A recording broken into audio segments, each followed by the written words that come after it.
Our next little video in series here is my handout on introductory paragraphs. I like to begin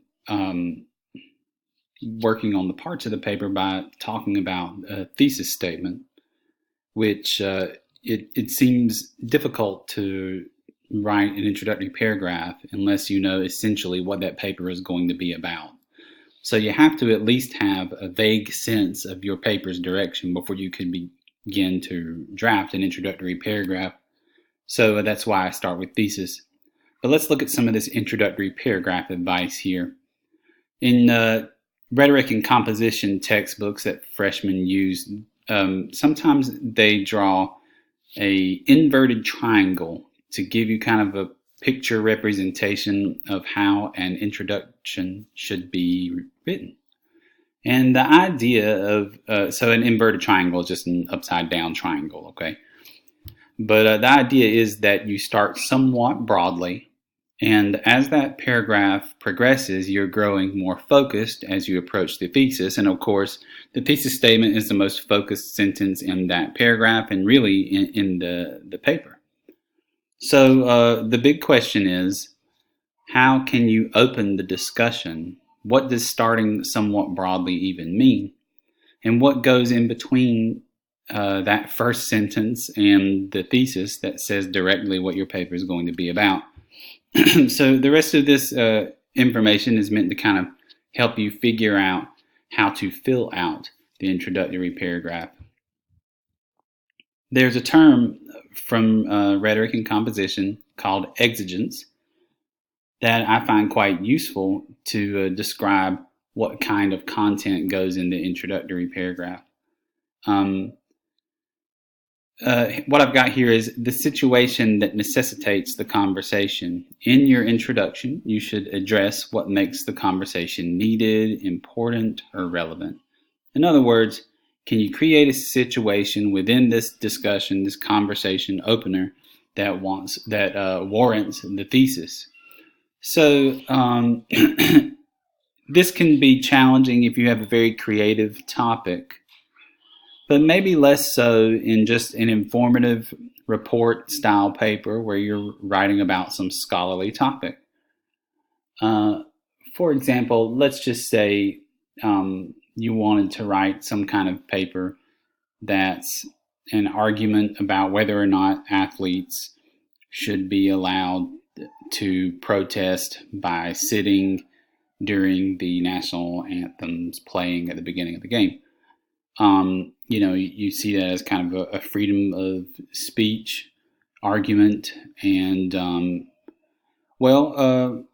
maybe in the middle of that introduction, you might acknowledge that this has been a kind of ongoing controversy in this particular NFL season. And that sort of gives us the occasion to talk about freedom of speech and how we can exercise those rights and whether or not we believe this to be a proper way to do so. But in the middle of that introduction, you could imagine that might be a place for you, the writer, to kind of contextualize or give the reader, let the reader know, hey, here's what's going on in the world today that's given rise to this conversation that a lot of people are happening. And by the time you get to the thesis, you help the reader see, and this is what I think. This is my position on that particular argument. So that exigent material would just be kind of informing the reader about this sort of current event. Sometimes it's that easy. Sometimes, in the way I see it, it's a little easier in a class like 112, where you're writing an informative sort of research report that acknowledges current ongoing scholarly discussion. Let's just say you're writing a literature research paper. You might say something to the effect of, scholars often debate whether or not Alice Walker's character, D. Johnson, is this type of character or that type of character.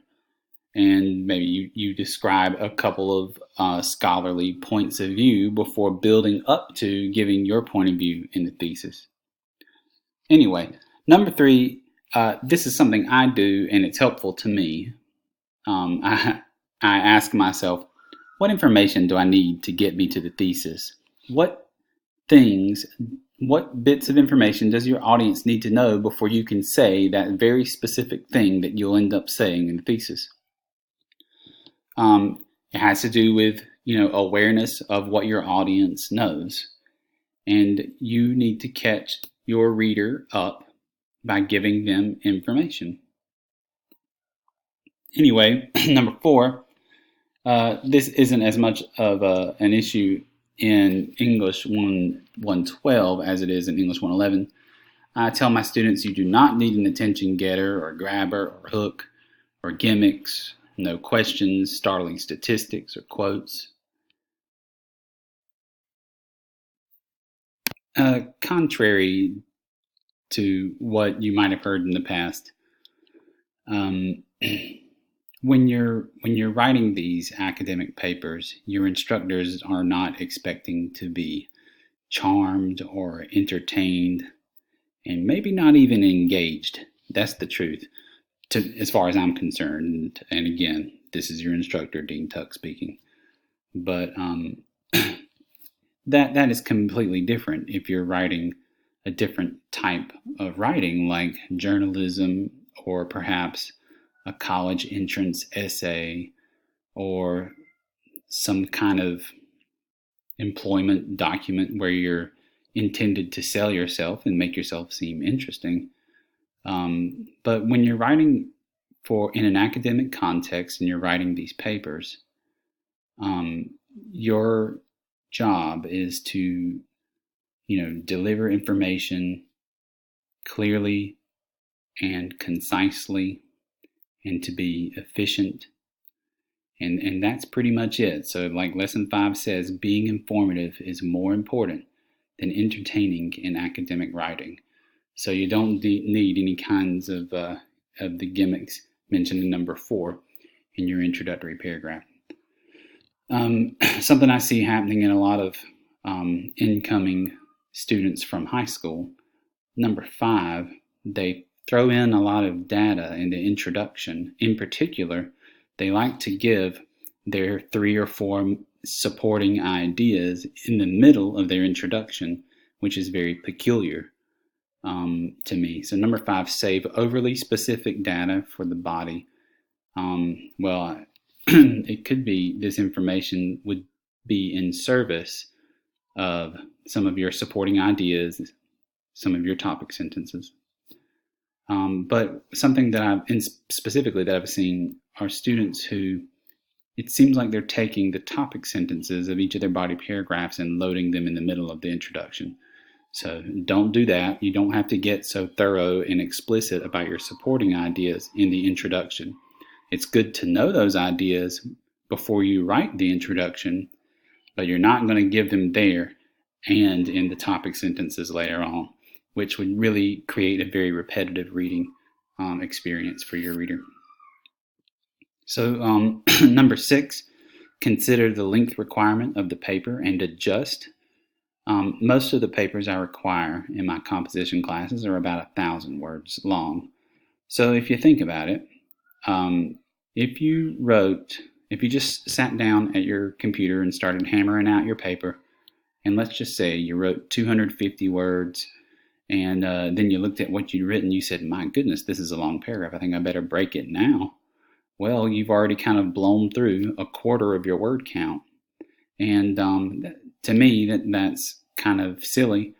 You want the emphasis and the meat and the bulk of the paper to belong to the body. So in a paper that length, probably an introduction won't need to be too much longer than 125 words. And I'm just giving you an approximate number there. But a paper that's, twice as long as that, with more complex aims, it might need a longer introduction or more than one paragraph to introduce this really complex idea that you have. But in general, think about setting benchmarks for the paper. We might talk about a little bit more later in the semester. Number 7, revise your intro and your thesis before anything else. When you're finished with that first draft, go back to your intro, take another look at that thesis, but you should also take another look at the intro.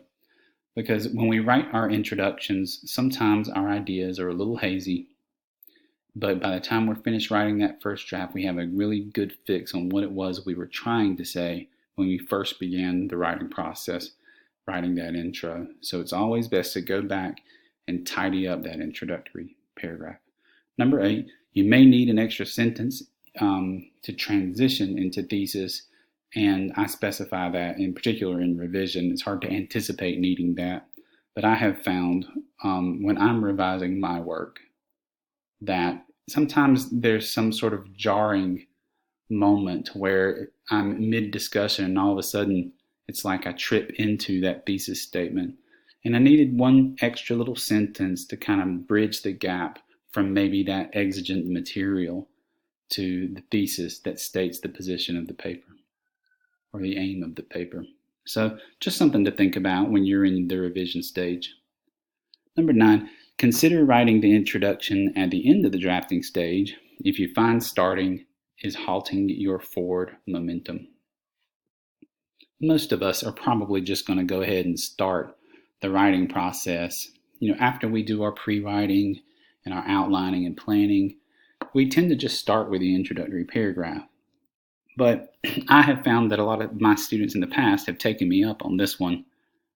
They've decided, you know what, introductions are hard for me, thesis is difficult. I think what I'm going to do is I'm just going to jump into the writing process where it is easiest. I'm going to write a body paragraph that is a supporting idea that's very straightforward, and I'm just going to start generating word count for this paper. And I've had plenty of students work in that way, and they just decide to write the introduction later on, or maybe towards the end of the writing process for the first draft.